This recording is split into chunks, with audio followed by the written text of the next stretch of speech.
Day on the net, activists condemn the recent arrests of bloggers in Oman. Web users have been celebrating the Euro 2012 football championships. And a Kenyan paraplegic embarks on an online fundraising campaign.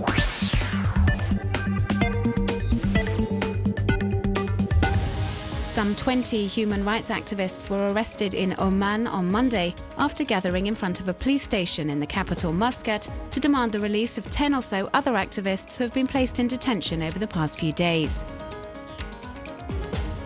One of them, blogger Esmail Al-Mukbali, was arrested on May 31st near Tafahud. He had travelled there to cover the strike carried out by oil industry workers who are demanding better working conditions. Other arrests soon followed. Some have since been released, but according to local activists, at least 9 bloggers, authors and poets remain in detention over alleged remarks or opinions expressed on the internet. Bloggers like Naban Al-Hanashi, who had openly criticised the authorities in blog posts. And with calls for the release of these activists multiplying on the web, NGO Reporters Without Borders has condemned the wave of arrests, claiming it's an attempt to stifle political and social dissent in this small Gulf Sultanate.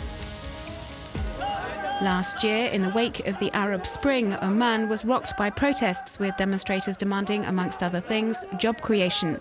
The authorities pledged reforms, but according to activists, they've yet to honour their promises. Euro 2012, which is being hosted by Poland and Ukraine, is well underway, and football enthusiasts are taking to the web with all sorts of creative ways of celebrating the event. Here's a roundup of some of the best online initiatives created for the European Championships, which are held every 4 years. 18-year-old British football fan Graham Love has recreated the highlights of previous championships using Lego. From Michel Platini's winning goal in the Euro '84 final to Greece's victory over Portugal in 2004, an original project which took hours to complete and is enjoying huge success on the net, where the video has racked up hundreds of thousands of hits since it was posted online at the beginning of June. One French web user who goes under the online pseudonym FabDS is following supporters from all the teams throughout the competition. He films their reactions, the high points and low points, and then posts the videos online. It's a fun idea and highlights a festive aspect of Euro 2012. The site Footpoof is more offbeat. It's run by 2 women and geared towards those who know little about the world of football. The blog takes on a light and comical tone and offers all sorts of information on, amongst other things, the different teams and how the championships will unfurl. This should help the uninitiated pass themselves off as veritable experts. And finally, the European Football Championship is also an opportunity for supporters to make fun of their rivals or play jokes on them.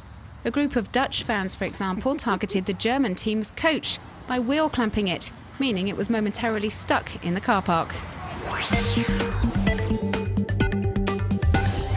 Blogger Khaled El Ahmad used a study carried out by the Dubai School of Government to produce these infographics, which detail the use of social media in the Arab world. We learn, for example, that despite the important role attributed to these platforms in the popular uprisings across the region, just 0.26% of Egyptians and 0.1% of Tunisians are active on Twitter. And that with a population penetration of over 36%, Facebook is most popular in the United Arab Emirates.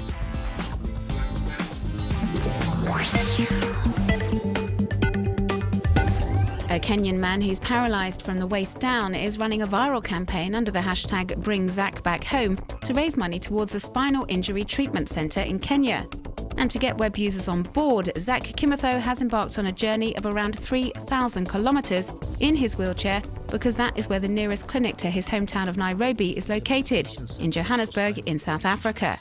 He hopes to raise a little over €2 million to help build the first treatment centre of its kind in Kenya.